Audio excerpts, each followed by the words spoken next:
Pilgrimage to ancestral graves and inviting spirits to eat together. Samosir, Hot Journal. The Batak tribe in Indonesia is a tribe that is very thick with its culture and tradition. One of them is the culture of pilgrimage to ancestral graves and inviting the spirits of the dead to eat. Usually this tradition is carried out when Easter has arrived, in the belief of Christians. In the Toba Batak community, they usually go together to go to the graves of their parents or ancestors just to clean and remember their ancestors. At Christmas and before the New Year will light candles. However, there are also those who believe that if they pray at their ancestral graves, their prayers will soon be answered. This is usually done for those who have a disease that does not go away, it is difficult to get a mate, or it is difficult to get offspring. They are quite sure that the spirits of their ancestors can answer their complaints. As is done by the Apanulis Siotang family, pilgrimage to the graves and invites the spirits of the dead to eat.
sih rumah panggilan dia ke panggilan hamnya ke botol idam makamdi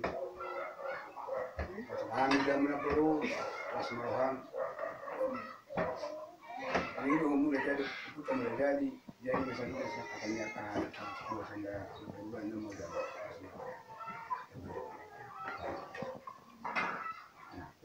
lima katanya saya hati mereka anak kami dua